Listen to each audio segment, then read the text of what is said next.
Kinshasa na biso réalité ya banaki réalité ya banaki réalité ya banaki no Buyukite bukuyoka kaka Kinshasa na biso kin eleki partout KNB Kinshasa na biso kin eleki partout Kinshasa eleki partout mikolo neza bino pardon Jima sala yolo karatakate ya on a bien yo Jima mukende umela KNB kin eleki partout rien à dire toi na terre envié parce que kin eleki partout et losako liboso ambongo mosanto azate Céline Don Kardasha isongolo bisous bye bana kin ke bana jako zape so kuta nango KNB TELEMA qui chasse l'équipe partout Jimmy Mukendi umela KNB ko zape te so kuta nango check ovandi. Bon week-end na bandi nyonso magazine KNB ou ezolimba te kopesa bino ba vraie réalité à ville à Kinshasa.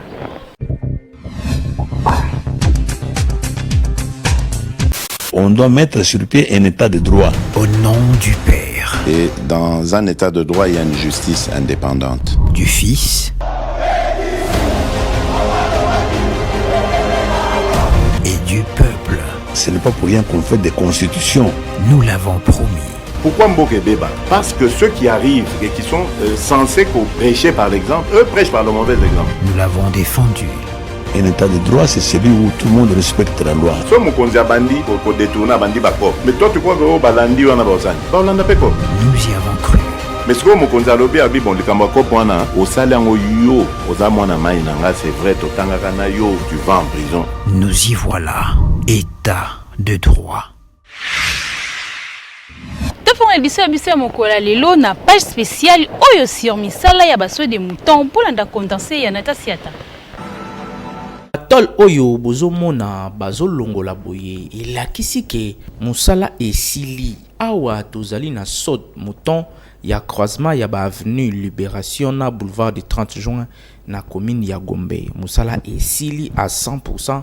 Ndenge ba ingénieur tokutaki sur place ba confirma ki œuvre oyo ya 300 mètres est capable ya ko supporter charge tina 120 tonnes p isa na 2 sens ya circulation et tongami na béton armé ya solo pe ekosunga ba usager nango ya ko bossa na ba embouteillage côté oyo.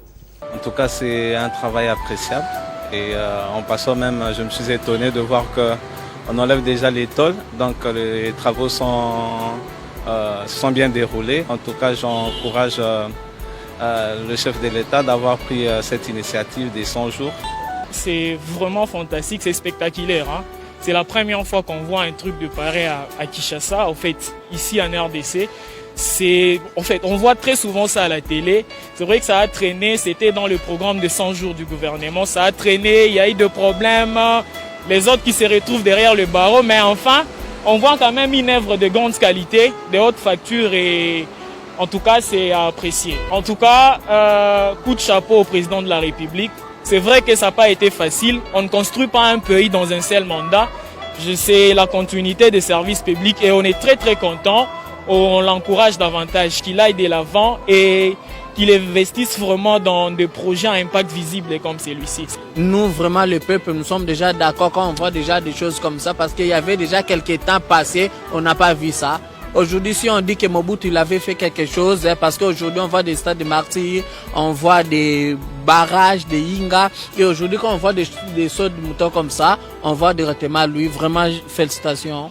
Awa pe na Kintuka pompage na commune ya Ngalema mususu pe ezali awa yango pe esila deja etongami na bandeko ya CREC 8 na supervision ya OVD viaduc oyo eko fongola rond-point pompage na ko faciliter trafic na quartier populaire oyo eza na longueur ya 200 mètres pe largeur ya 8 mètres na ba information tozwaki sur place etikali kaka mwa misala ya mike basala côté oyo ndeti parking pe kobongisa pembeni kotia bopeto po nyonso ekoma ndenge balingi.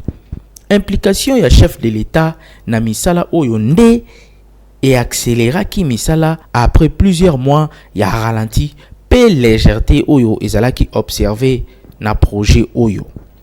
Na rond-point Sosimat pendenge moko awa pe misala elalaki me na surveillance pe ba visite permanente ya chef de l'État structure oyo ebandi kozwa forme. Première partie oyo ezalaki ya kotia rampe ekomi kosila partie métallique pe evandi déjà et kaka embrayage ekotika la kaka ba relier les deux parties. Na Prince de Liège na croisement ya baveni Nyangwe awa pe misala ezo salema na vitesse moko ya kosakana te depuis bazwa visite ya chef de l'État bazonga batu bondimelanga eza na 192 mètres pe ba structure métallique etiami déjà kalate bazotia coffrage po bakule béton na ngambu ya Tchangu pe 3 sautes mouton ezo salema le long ya boulevard Lumumba. Ba chantier nyonso misala ekomi kokende mbangu surtout na debonom ba ingénieur ya Safricas ba sepelipo ba sali déjà musala ya pasi oyo ezalaki ya koinstaller ba structure métallique et salemi pe yango eko relier deux parties ya ouvrage oyo. En tout cas tout monde a évolué ça nango normal tout on a fait ba travailler la cassation de moutons bazo ba kete musala et ça est normal par rapport ndenge ezalaka ne bandeli. Mais tout le monde à le présent, en tout cas, tout ce bel makasi font na musala o bazo sala, tout ça ta la paix mis ces hommes la mato ite so yokana. Bon, nazo apprécier banda état de deux autres musala nango sikonde na yo mona ke musala zo évoluer bien par rapport ndenge zalaki to na minute yo mo président azo sala suivi musala zo kende avancer bien atoketi ya Pascal en tout cas 565 so muta comprendre mona ke musala zo sala mamala. D'ici le 30 juin, misala oyo ekosi la po et permettre na ba usager na ba habitant ya côté oyo ba respirer pe po ba souffrir trop na ba embouteillage. Population ba encourager chef de l'État na maloba oyo. Yango toloba na mokonzi mboka ale mbate biso to zela sochi muto esila to kanga makana ba embouteillage to leka kanenge sengeli poso to leki to le bate mokonzi msa sala biso le rotole. En tout cas, place du chef de l'État Azali, bonne chance Nzambe ya likolo amona ye na misala oyo azosala pe na mayele oyo Nzambe apesi ye asala yango. Parce que tomonaki toyokaki ba murmure oyo mbongo emonanaki te oyo tout consort là ba escouraki mbongo yango mosala etelemaki. Mais pour finir tant tomoni réalité quand même tant chef de l'État lekaki tomoni aye asali suivi asali constat banda leki bato nyonso bakomi fort. En plus, ceux qui esili tu vas les 30 to sepela on a que bakozala satisfait.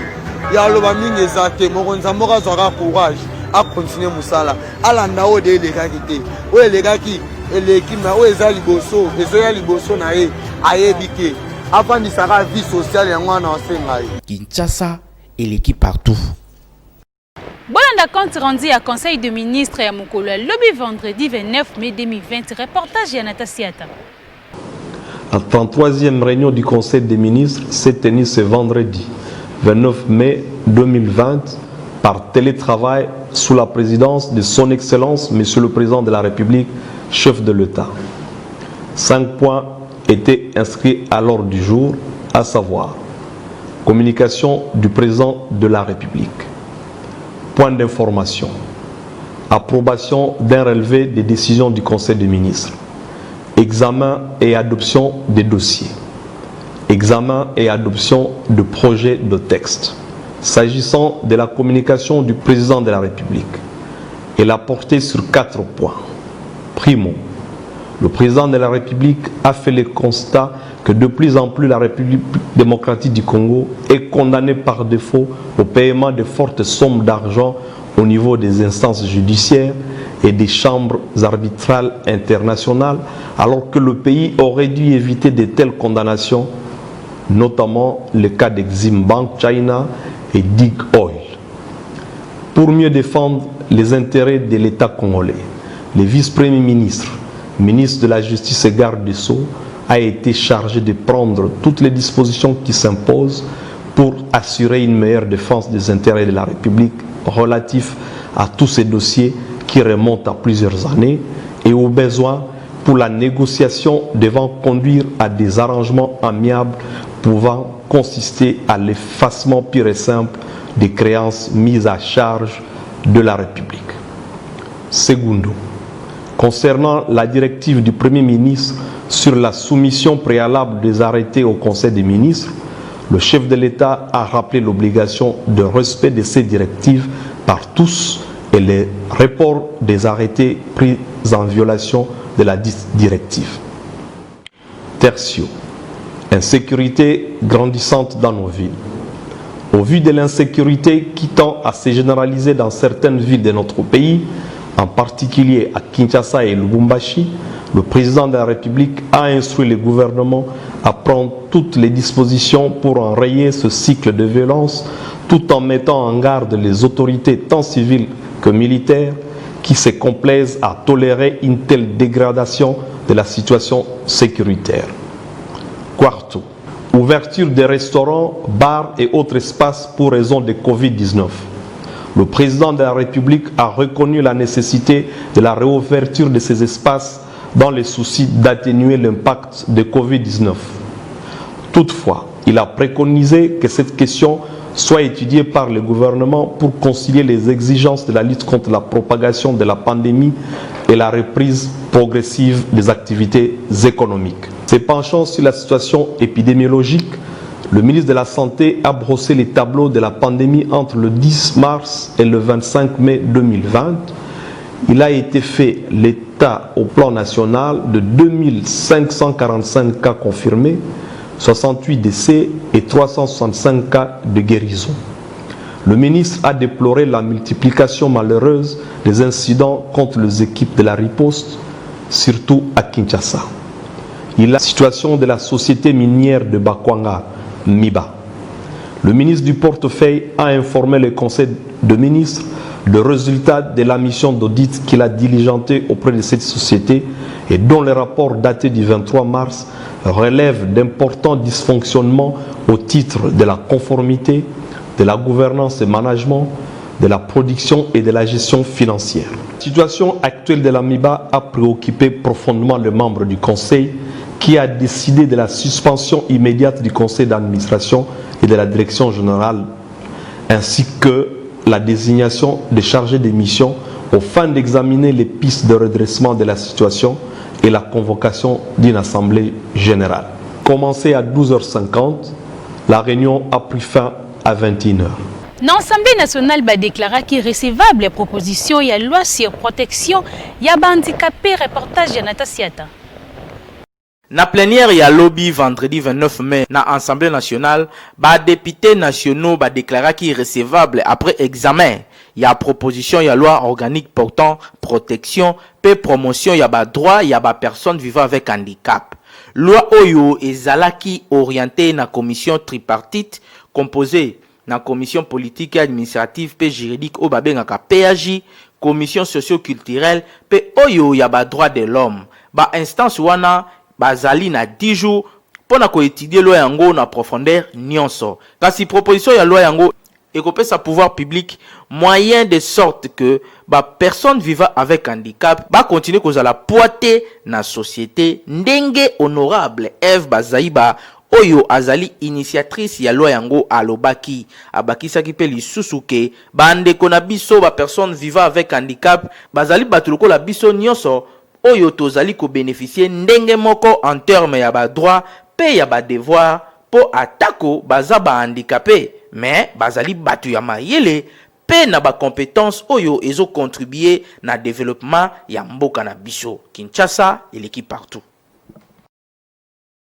Procès avec Pascal Moukouni salamaki mokolo ya vendredi na prison centrale ya Makala entre ye na Mami Chibola. Reportage ya Nata Siata. Procès à évêque Pascal Moukouna et Salema Kilobi vendredi 29 mai 2020 na prison ya Makala. Deux parties bakutanaki devant tribunal. Président ya éveil patriotique aza poursuivi pour na viol pe menace de mort na plainte ya Mami Chibola, veuve ya ancien collaborateur na ye Kancha Milongo. Makambu oyo ekomaki juste après que président ya éveil patriotique a déposé une plainte contre ex-président Joseph Kabila pour na mabe nyonso ba violation ya droit de l'homme pe ba crime oyo a salaki durant 18 ans na ye na pouvoir. Pascal Mukuna azalaki entendu na parquet général près la cour d'appel ya Kinshasa Gombe le 13 mai eleki pe parquet atiaki ye sous mandat d'arrêt provisoire au babengaka map na mukuse. Après confrontation na yena Mami Chibola, nde azalaki transféré na CPRK Makala le 14 mai na Tongo après kolekisa butu mobimba na kasho ya parquet général près la cour d'appel ya Gombe. Kasi na audience ya lobi Mami Chibola a se présentaki comme partie civile. Ba avocat ya Pasteur Mukuna ba sengaki que ba pousse à procès na mikolo ezali koya pona ba étudier ba nouveau élément oyo ekoti na dossier na parti oyo afundaki. Nde na bongo ba zuzi batiaki prochaine audience na date ya le 5 juin prochain kasi bavoka ya évêque Mukuna basengaki pe liberté provisoire pona client na bango pe bakozwa réponse dans 48 heures ndenge directeur ya communication ya mouvement patriotique éveil patriotique Serge Goncho alobaki. Dossier à suivre Kinshasa et l'équipe partout.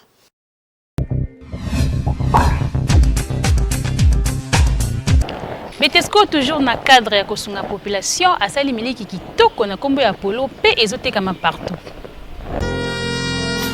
Grâce ya Beltexco miliki ezali lisusu l'XT na mabota ya Kinshasa, lait en poudre en sachet Apollo et yeko résoudre problème ya komela tito café sa miliki tomai ya lobo. Donc lelo na Kinshasa soki omeli miliki te ezali faute na yomoko. Apollo lait végétal oyo ekosalisa bana kitoko ekopesa mikolo énergie pe ekosunga lisusu bakolo bakitisa mitema malamu. Komela miliki Apollo ezali kotonga nzoto na yo 1000 fois. Ezali kobakisa ba immunité na corps na yo po tozala résistant na mopepe nyonso oyo ya microbe atake nzoto na yo. Donc miliki Apollo ezali kotekama partout na ba boutique na ba ligablo na ba alimentation okuta miliki Apollo en sachet. Ezali miliki ezali moins cher mais qualité ya bien. Miliki Apollo, miliki kitoko. Désormais pas de complexe na Kinshasa pour Beltesco apesi ba Congolais occasion ya komela miliki ndenge olingi. Kasi miliki yango nini? Apollo kitoko makasi.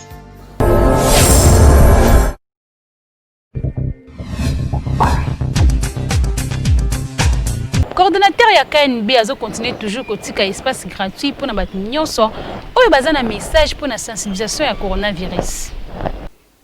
Bandeko nanga ya Kinshasa, bandeko nanga ya République démocratique du Congo, boyebi que l'heure est grave.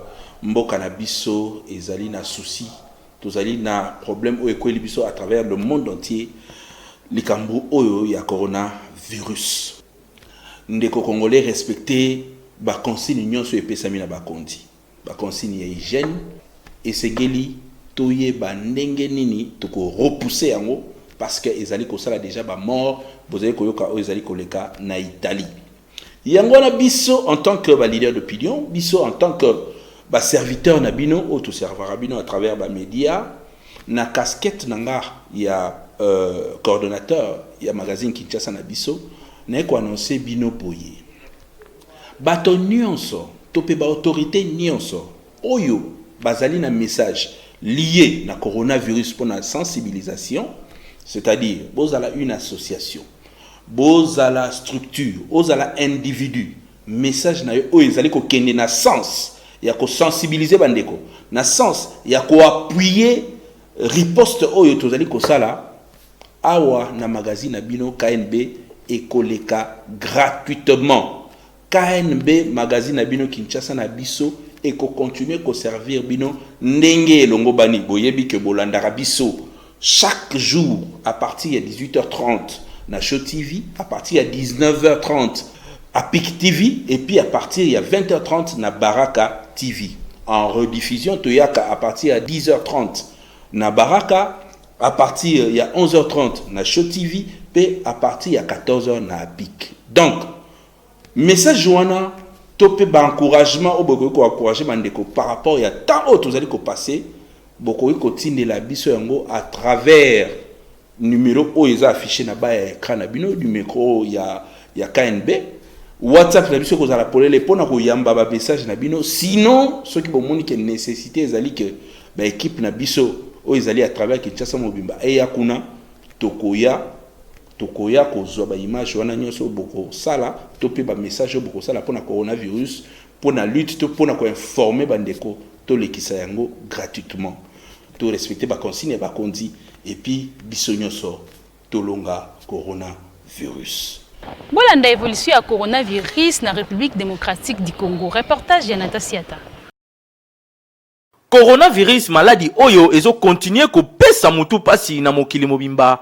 Pe ezo continuer ko inquiéter toujours bakondi ya République démocratique du Congo. Pe na yango bazali toujours ko bunda. Pe ko luka ba voisin moyen ya kozwa ba solution moko efficace pona ko buter maladie oyo hors d'état de nuire na mboka na biso. Na bulletin na bango ya vendredi 29 mai 2020, bandeko ya cellule ya riposte ya coronavirus balobi ke 133 nouvelles personnes bazalaki confirmées positif na COVID-19 mokolo ya lobi vendredi 29 mai 2020. 28 personnes bazali guéries, mutute akufi jusque là, 1038 cas suspects ezali en cours d'investigation, 1986 patients en bonne évolution, c'est-à-dire bazo répondre kitoko na ba traitement na bango. Depuis début ya pandémie na mboka na biso, total ya ba cas confirmés et commis na 2965 cas. Total ya ba décès 69 personnes, pe total ya ba guéri et commis na 428 personnes. Cette province ezali touchée depuis début ya pandémie au na mboka na biso, tozali bongo na Kinshasa avec 2680 cas. Congo central avec 189 cas, Nord Kivu 43 cas, Sud Kivu 28 cas, Okatanga 21 cas, Ituri 2 cas, Kwilu 2 cas. Ba zone de santé les plus touchées na Kinshasa et Zalibongo, Kokolo avec 303 cas, Limete 275 cas, Binza Ozone 222 cas, Gombe 206 cas, Lemba 167 cas, Binza 118 cas, Kitambo na Lingwala 65 cas, Kasavubu 59 cas, Bandalungwa 51 cas, Pematete 48 cas. Na yango mwana mboka kaka ndenge tozo continuer koyebisa yo fanda na yo na ndako pe salela ba geste barrière oyo po kaka na yango nde tokolonga pandémie oyo na mboka na biso po mingi bazali kokufa neti baje po na kiteti. O tolobaki te tolobi Kinshasa et l'équipe partout.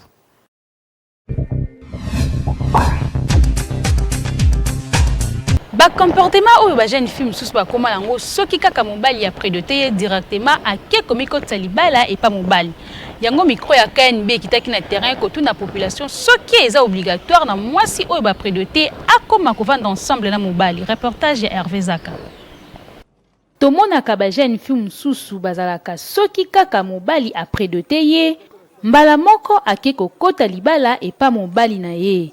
Na yango rédaction ya KNB kitaki na terrain pona kotuna population soki eza kaka obligatoire na mwasi oyo ba prédoté akoma ko vanda et pas mobali na ye.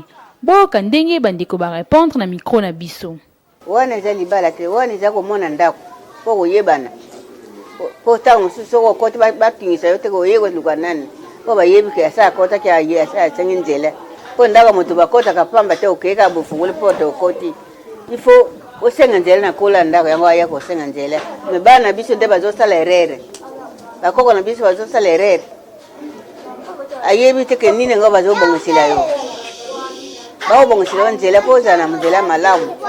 Eza normal te ezaka ndenge bango mibale bakoyokana eza pe sadik eza pe obligé te ke ake ifanda kuna so pe avande pa na bango soki mibala alingi kaka alingi bakoba nosomba bilo na bango libala kaka bomo mais so pe mibala alingi ne ye te alingi ye pe te eza obligé te akoki pe kokende akoki pe kokende te mais de préférence mie fo kutu avanda na ye po asoka akei kokenda kokende eluka babanda kobota babanda bota bakomi kotala bana makambo ya libala esai nini esili te akoma ovanda po mbala libela poani prédote eza eloko mosusu mariage pe eza eloko mosusu ye loko amoni bapredote akanti neti babali fali aza motema ya kokita azeli ti makambo nyonso kosila bongo akendaki kovanda libela bajeune fille lelo nde bakoma so basalika bongo amo neti babali me ezalaka bongo te nga conseil na opesa bango bazala motema ya kokita bazala presse te ezaki akei asali mosala asimbi nzela ye kozonga me bango bakoma akei akomi kolala omona mpe kaka na nsima predoti wana azwi mpe zemi oyo nyonso bakanaki basala nsima esalami te na basi oyo na bajeune sere oyo bazokola oyo mibali bazwi chance ke mibali bazopredote bango bazala presse te mpo mobali wana soki alingi ye akosisa makambo ntina suka soki amoni ke akokóma na ye na bango bandeni soki bakosala mariage religieux te mais soki asisi nyonso na predote oyo baso bazalaka pesi bambonga mabala makambo nyonso safa mais soki ke nde bayokanaka ke akomeme ntina suka malamu akanga motema bapesa na maboko ya nzambe akanga motema asisa makambo nyonso mpo akóma na ndako na ye bien mpo respect mpe ezala eza normal te prodete eza libala te so baprodete yo fo opatiente ozela ntina fin soki oke kaka bongo eza normal te moye mobali arespecte yo eza te prodete eza nini prodete eza kaka mobali aye kosenga loboko mpa baparent aboyi akota la fenêtre mbe botelemaka na bacoin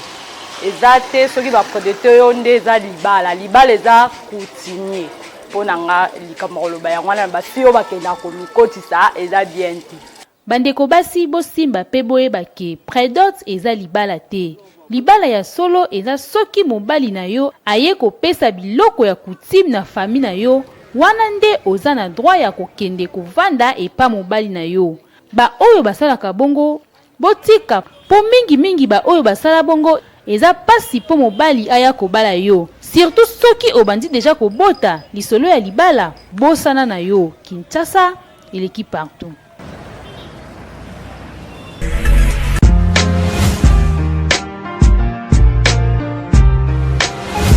Entreprises, institutions publiques et privées, ONG, partis politiques, commerçants, sachez que la communication constitue le socle de l'émergence de vos activités, produits, services et marques. La communication ne s'improvise pas, mais les méthodes et les stratégies de la communication s'apprennent. La Mouture ASBL organise la session de formation spécialisée en communication des organisations en 2 mois. Premier niveau, communication 360 degrés, les relations publiques et relations presse. Deuxième niveau, marketing marchand, marketing politique, conception publicitaire et gestion d'agence conseil en communication. Venez apprendre les méthodes pratiques de la gestion de votre organisation avec les formateurs hautement qualifiés et expérimentés. Micro ya KNB kitaki na terrain kotuna population soki eza normal na parent amema mwana na ye epa ya mwasi ya likangu. Wanda reportage ya Hervé Zaka. Ba parent mususu bazalaka na ba système ya kozwaka mwana na ye amemaka ye epa ya mwasi ya likangu. Na yango micro ya KNB kitaki na terrain kotuna population soki eza malamu na parent amema mwana na ye epa ya mwasi ya likangu. Boka ndenge population ba répondre na micro na biso. Oya fana ndako mwana mwasi na ye jamais akozwa mwana na ye ameme kota mwasi mususa libanga ya libanda oya makangu. Kwa mama eza na mabepo ani au détour éducation ya mwana. Au mwana aza mutu aza mwana na venir ya papa na mama avenir na bango ya lobby po mutu akosunga bango lobby eza mwana. Tango zi mwana coach na buzoba. C'est que cerveau na ye au détour ya po ya un jour be mwana ba ko sa mabe. Yo para moyen o gangela ye beto pese conseil ayo ko ate po comprendre mbama ke yo moko na mutu botie osala kada ba buzoba mange banzela mobo ya mabe. Yango na répondre yo te uti na régime auto utaki nango. Régime wana politique na bango evandaki te fallait to lembisa peuple congolais to mona moya ko renye na kati ya Congo nde sika suksa makambo nyonso ane uti tangu yo ozala musala te okosala nini na kobizala likangu na memi pe mwana na ngai na likangu pona nini ndako esala nini e marché mais il fallait ko condamner ngo eza malamu te na kosenga na ba parents batikali na ba bizalilwa ne fallait batika tangu yo zobota mwana ezapo yo salela mwana po asala nini akende liboso ezapo na mwana alesaka yo te eloko wana ifale kokondana ngo nakopesa baconseil oyo nakopesa mpo baparent eza biso bato botaki baparent biso bato botaki bana wana tokele bango mpo lelo alukelanga fi mpe na vie lelo mpe nasala mpe motu bamonanga mpe te mwana wana mpe moto abotaki ye motu etel jamais bamona motu wana asali mabe libanda amemi mwana ndenge mo boye ya ndenge mabe ata na wata mwana camion mutu mwana ngati na kata camion na mimi mwana ngai na ndenge mo ya mabe mo ya bandenge mo ya makasi eza pour na éducation pe ya mwana wana siko parents aza ko apprendre na mwana wana elo nini éducation vraiment eza bien te parents ko sala eloko wana te po azobebisa déjà moral ya mwana azobebisa déjà pe avenir ya mwana na ye po mwana aza avenir à lobby mwana aza avenir à lobby tango yo parents ozosala biloko ndenge wana ozobebisa mwana ozobebisa ye mutu ozobebisa ye makambo nyonso tu en tout cas eza vraiment malamu te bibliquement pe eza pe mabe bon nazoconseille baparents basalaka yango te po ye aza parent asabali mama ya mwana wana mais mwana wana na abali te mwana wana na abali te yango wana na biso baparent esengeli to batela nzela na biso malamu po nzela na biso pe ekozala conseil pe ya mwana nde balobaka telle mère telle fille ozomona donc mwana wana soki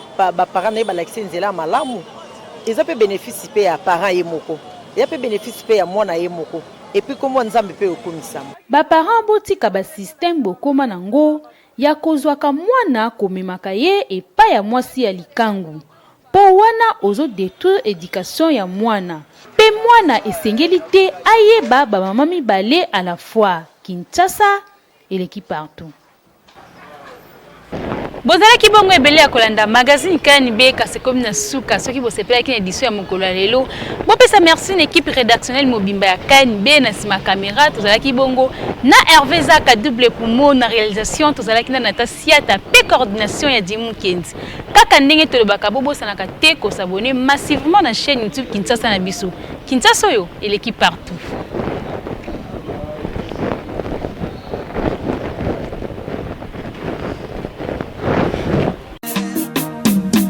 Magazine